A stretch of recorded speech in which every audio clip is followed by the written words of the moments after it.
Thank you all for inviting me, and thank you, Dr. Farley, for a gracious introduction of me. So I titled my talk, Why We Think We Know What We Know and Why That Matters, with a curious case of salt as a subtitle. As just by way of framing, I don't consider myself a salt expert. I consider myself a public health academic and dwelling very much in the deep pools of healthy skepticism. And I'm going to explain to you why I became interested in salt, and I will try to explain the points of divergence, perhaps, between myself and Dr. Farley. I became interested in salt really not that long ago, about 3 years ago, and roughly around the same time. This is an economist who tweeted, if you think economics is a mess, read the medicals trying to figure out if we're eating too much salt or too little salt. And I always feel like if when the economists start making fun of us, we're really in trouble. So Dr. Farley did a really nice job of summarizing the evidence, and but I just want to lead you through a couple of highlights first. Everything really seemed to be settled on salt, insofar as a body of experts, National Academies of Science, issued this report 4 years ago, saying as follows. In the introduction, it says roughly, we don't know what this fuss is about. We've known this for 40 years. 40 years we have known about the relationship between sodium and development of hypertension and other life-threatening diseases. This report was pretty definitive. It said salt is something that we should reduce and that put us on a particular path. This was an editorial in the Annals of Internal Medicine that said, after tobacco control, the most cost-effective intervention to reduce chronic disease might be a reduction of sodium intake. This was written by Dr. Tom Frieden, Dr. Farley's predecessor at the health department. So this really seemed like, in some respects, it was case closed. And what jolted some of us who were really outside of this field, outside of the hypertension field, outside of the salt field, to pay attention is when all of a sudden it seemed some very high-profile people were publishing things like this. This is from the British Medical Journal, which is not a small journal, and it said the following. It is surprising that many countries have uncritically adopted sodium reduction, which probably is the largest delusion in the history of preventive medicine. Them's fighting words, largest delusion in the history of preventive medicine. And one concludes one of three things with that. Number one is that the authors here are delusional and that the journal is delusional to let them publish that, which may or may not be true. Number two is that there is something to this and that there is some debate that merits such engagement in both sides of this debate. And then in rapid succession, there were other papers that came out. This is from the Cochrane collaboration, which I presume most people in the room know, but it is, broadly speaking, the gold standard in systematic reviews. And the Cochrane collaboration came out with this paper in, I believe this was in 2011, saying we're commonly advised to cut down on salt, but we do not know if low-salt diets improve or worsen health outcomes. And then another one in 2012, saying we find no strong evidence that salt reduction reduced all-cause mortality or CVD mortality in normotensives or hypertensives. Now, I should make a small caveat here, in that the entire term of the discussion is around salt reduction in populations. There's no space between Dr. Farley and myself on salt reduction in particular subgroups or the fact that salt reduction in particular subgroups leads to hypertension. There's no debate on that. It's a waste of our time to even discuss it. We know that salt consumption results in hypertension. The question really is about reducing salt in populations to reduce mortality broadly. And then this might actually be perhaps the only real textual interpretive difference between Dr. Farley and myself, which was the other IOM report that came out. I actually read it as far more critical of salt reduction than Dr. Farley does, because, in part, this quote, the committee determined that evidence from studies in direct health outcomes inconsistent and insufficient to conclude lowering salt by 200 a day either increases or decreases CVD outcomes or all-cause mortality in general U.S. population. And there's interesting stories behind this as to how this report came about. I mean, the IOM had just done a report 4 years before. Why did it do another report? Well, the reason it did the other report was simply because of all the papers that came out in between. These IOM committees, having chaired several of them myself, are consensus reports. They are far from perfect. They are fraught with the challenges of trying to get consensus with a lot of strong-minded people. But nonetheless, it was a report that cast, to my mind, at least a reasonable room for doubt about what is going on here. We published this commentary in Science on this, and the editors gave it the title. This was actually not our title, Controversial Salt Report Peppered with Uncertainty, which I thought was far cleverer than any title I would have ever come up with. And really, the papers that we have published on this topic have tried very hard to say these are not papers from people who are in the SALT debate. These are population health scientists who see this as a room for skepticism. Interestingly, since we published the first paper on this, I personally have been flooded with requests from hypertension and dietary journals to write systematic reviews of the SALT debate, and I've refused all of them, simply because actually I don't want to be part of the debate. I have seen my role here as trying to think critically about what is going on. Why is it that seemingly reasonable people are differing so much about something which could matter quite a bit? So the question we've been asking is why. So in order to try to get at why, we have gone back to the entire literature on SALT. And we have essentially amassed a database of every single paper that's ever been published on SALT. We have categorized all those papers into papers that are pro the SALT hypothesis, which means papers that show data and interpret the data to say that reducing salt in populations is a benefit. Papers that are against, which means papers that say reducing salt consumption in populations is not going to change anything. And papers that are inconclusive, papers that say we don't know. Now, before showing you some results from that, I do want to, I'm not entirely sure, I suppose in the spirit of debate, one has to disagree with even Dr. Farley, that I agree with Dr. Farley on, for example, using climate change as an analogy. When you look at the evidence on salt, when you count papers the way I suggested, 60% of papers are pro the salt hypothesis, about 40% are con. When you look at climate change scientific literature, 97% is pro, 3% is con. So I think there is substantially more debate on this issue than there are on issues like climate change. Having said that, so let me show you a few data slides about these papers. So in everything I'm going to show you, the blue are papers that are pro the salt hypothesis, and the red are papers that are con the salt hypothesis, and the yellow are papers that are indeterminate. So these are a number of papers, and these are a number of papers that are cited, a number of citations. So what do you see here? The first thing you see is that you see there are a lot of citations here for really very few papers. That the entire literature is being driven by a few very influential papers. Not just that, the entire field is being driven by a few very influential authors who've written a few very influential papers. So here is fraction of most prolific authors, and this is fraction of articles written. Now, I want to show you a couple of interesting things here. Look at these curves first.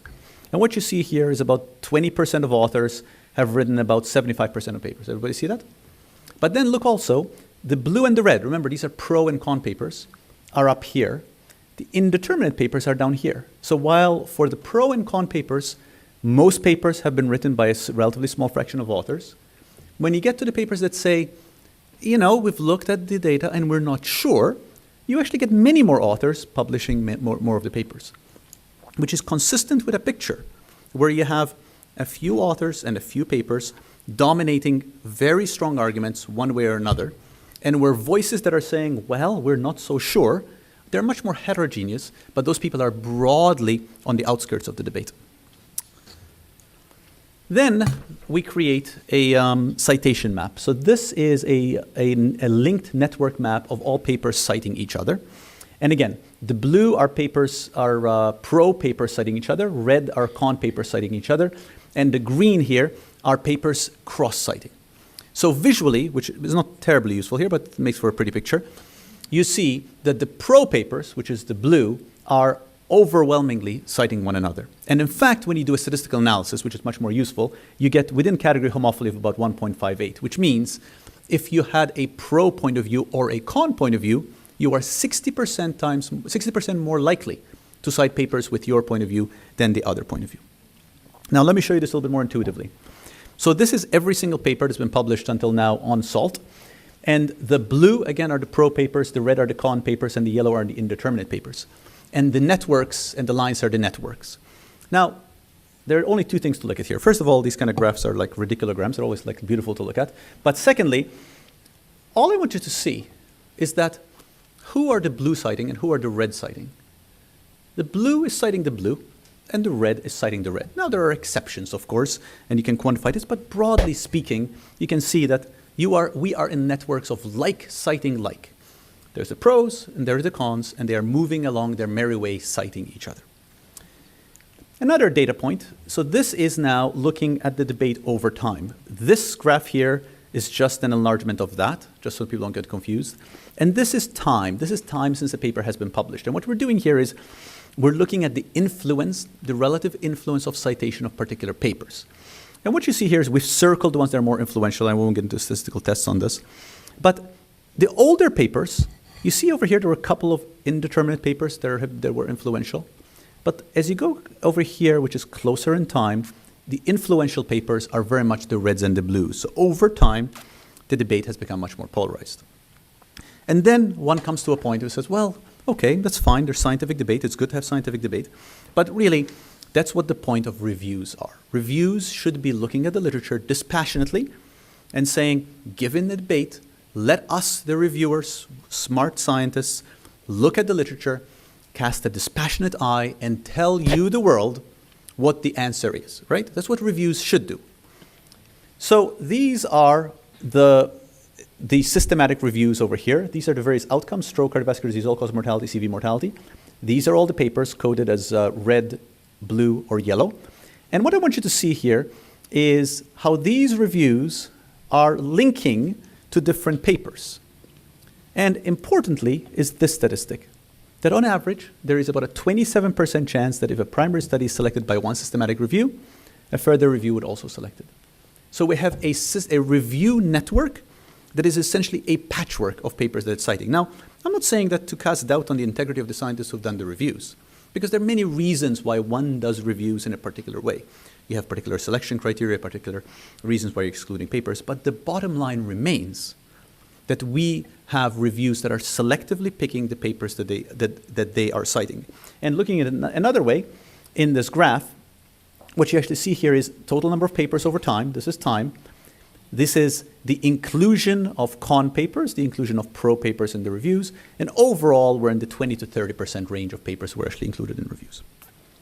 So let me sort of now try to bring it back to the charge at hand. All this strikes me as easy for me as an academic. Why? The reason that, as the old saw goes, the debates are so furious in the academic world is because, of course, the stakes are so low. It's very easy for me to stand up here and say, look, I think a rational person looking at the state of this debate would say it's a messy debate, there's a lot of discussion. Why on earth would we want to dabble with it? But that's easy for an academic to say because nobody really has to pay attention to anything I say.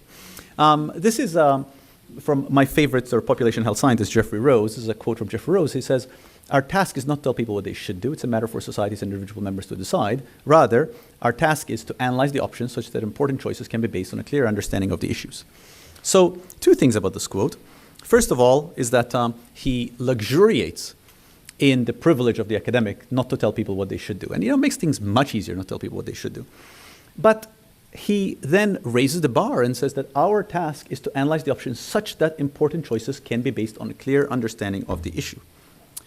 I would argue that we've done the opposite in this whole discussion. I would argue that the academic community has actually muddied things and brought nobody to clarity, particularly when you see the patterns that I'm showing you about where our data are coming from. So what about the practitioner who has to do something?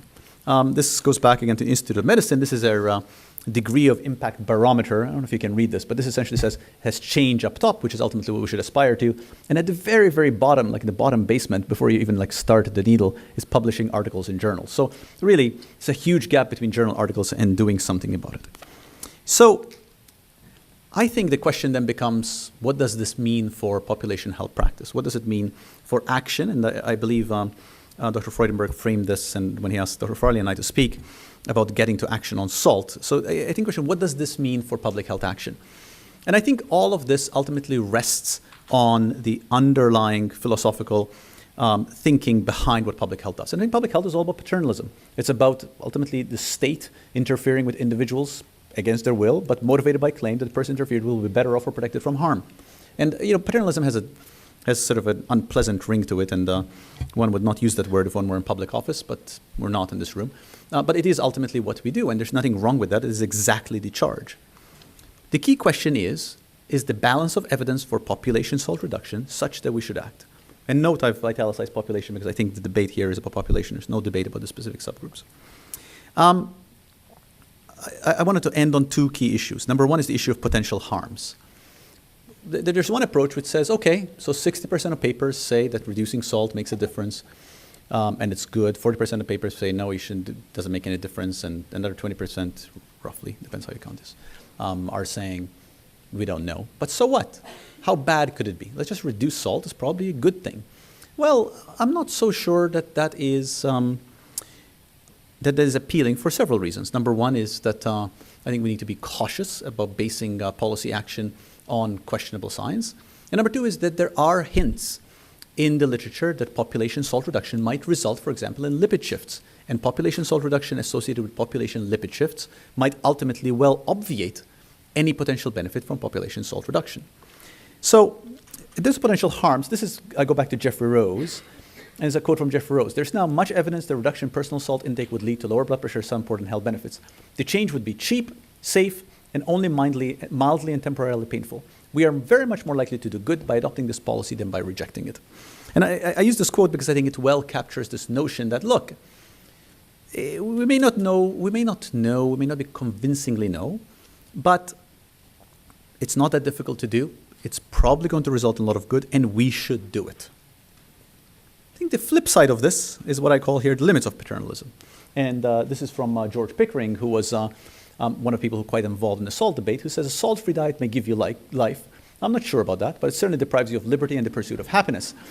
And the reason I'm using this quote is because there are two elements here. One is this part, which is it may give you life. I'm not sure about that. But it certainly deprives you of liberty, pursuit of happiness. And I think the reason I'm ending with this quote is because this represents for me the challenge with this issue. I think there is absolutely, not only there is no harm, I think there is a tremendous moral imperative for public health to be at the forefront of controversial issues, things like motorcycle helmet laws, which in this country, people know this, presumably you do, many more people die from motorcycle injuries now than they do from motor vehicle injuries. And more than half the states do not have all-rider motorcycle laws. I think it is critical that public health is at the forefront of controversial issues like firearms and firearm control. If 32,000 people die from firearm-related injury in this country every day, and there is no question about it, that firearms are killing people, and there are things that we can do and should do as a society to reduce that. So I am not here advocating that we shy away from controversial issues. I think there are many controversial issues, and we need all our credibility to be the muscle behind us taking on these controversial issues. I am unconvinced that the salt literature is at that place, and I worry about us wading so strongly into a particular area where the evidence is murky, has been considered murky by established, distinguished, dispassionate bodies, where the state of the science is influenced by these particular polarities of presumably reasonable, rational people who really feel strongly one way or another. And I worry about what that does to our credibility and what it does really, what is the opportunity cost for us to focus on other areas, many other areas, where we know we can and should make a difference. I want to acknowledge my collaborators. Particularly, I want to point out that David Johns, who is a doctoral student working on this, is currently writing and soon finishing up a history of the salt controversy, which I think will be fun to read. Thank you. I'll stop there.